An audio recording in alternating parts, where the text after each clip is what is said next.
Hill forced to switch his stances throughout the first couple of rounds, and his leg, it was swollen after those first 2 rounds. Round 3 was really taking control early, and he did not let up as things went on. Round 3, 3 minutes left.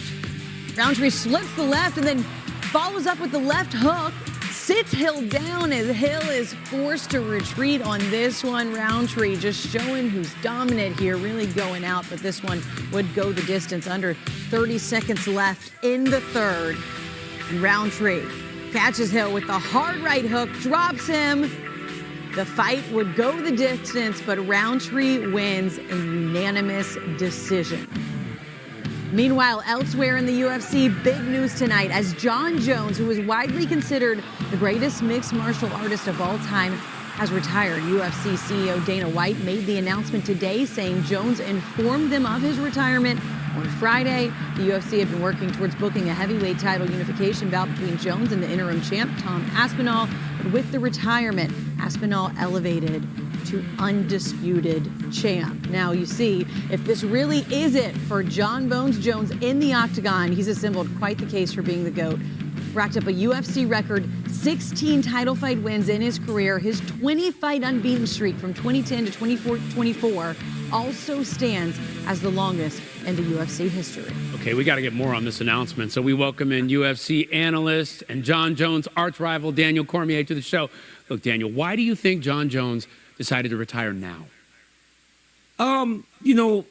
It feels to me like Jon Jones was struggling to find that love that you need to get through the training camp and go and fight a guy that is very dangerous, a guy that's a heavyweight champion, and a guy that's much younger.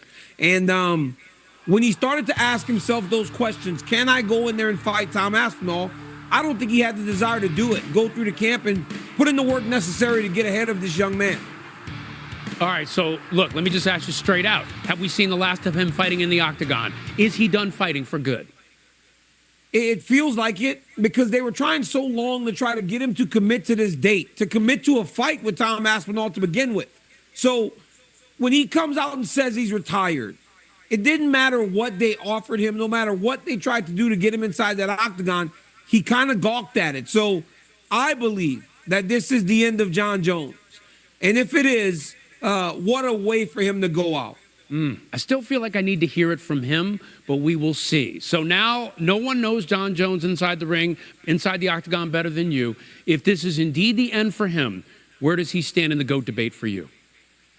I think he's in the conversation. Okay. Jon Jones and I fought 2 times, and he beat me both times. Obviously, there were some issues with the testing and stuff. But when he beat me in Anaheim, I was never better. I was never better a fighter than he beat me in that second fight.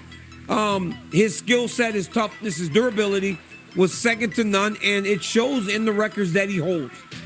But at the end of the day, I feel like the last month, the way he handled his career, his fighting, his approach to this whole Tom Aspinall situation has really put into question what he really is walking away from this for.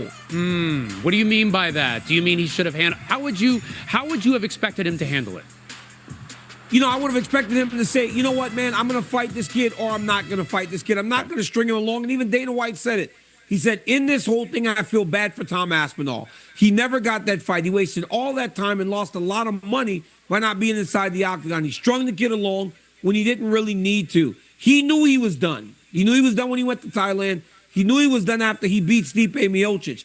And, man, Ryan, if he said, I am done after beating the greatest heavyweight of all time in Madison Square Garden, it would have been a fairy tale ending. But right now, by walking away the way that he did, it opens up the door for people to question whether or not he just said, I'm not fighting this guy, so I'm willing to walk away from the sport that has been my entire life. All right, DC, thank you so much. Nobody knows the sport better than you do, and it is interesting that he's choosing to walk away this way. Thank you so much for the insights, my friend. We appreciate it.